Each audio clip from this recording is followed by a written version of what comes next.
Reminders lang po, wag pong mag-a-unli. Always eat in moderation. Hindi po ako doktor, so whenever in doubt, konsulta po kayo sa doktor ninyo. And yung results po ng mga review na ginagawa ko, it may vary. So wag niyo pong i-expect na yung resulta sa akin is magiging kapareho po ng resulta sa inyo. So yun lang po. Have a nice day. Dinner po tayo. So meron po ako itatry na steak today. No? Sinamahan ko lang po ng cucumber at saka ng lettuce.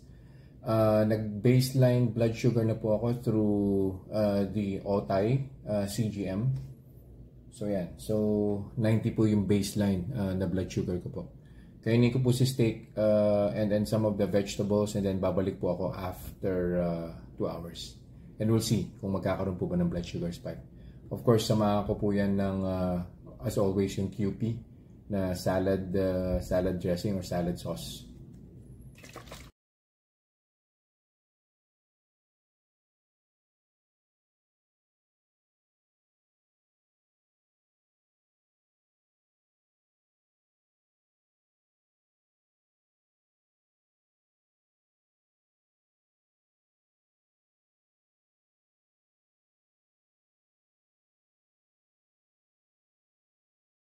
Conclusion na po tayo dun po sa steak na kinain ko today. No?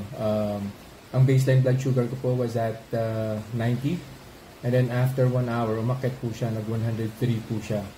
And then on the second hour, umakyat pa po siya further, 108. And then after 5 minutes, nag-110 pa po siya. And then after 10 minutes, pababa na po siya. So nag-108 na po siya until finally, well actually it took 2 hours and 30 minutes no, bago po niya inabot ulit yung less than 100 na blood sugar level ko po. So ang conclusion po natin, no, sobrang minimal naman po nung, as expected, sobrang minimal po nung blood sugar spike mistake. Well, it's because wala naman pong kasamang rice yun. Plus, nakita niyo naman po na meron po siyang kasamang cucumber at saka lettuce. Tapos yung ginamit ko naman po dun na salad dressing or salad sauce is QP.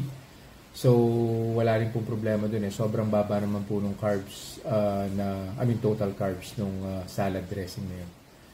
So, yun lang po for this review. I'll see you guys in the next vlog. Bye-bye.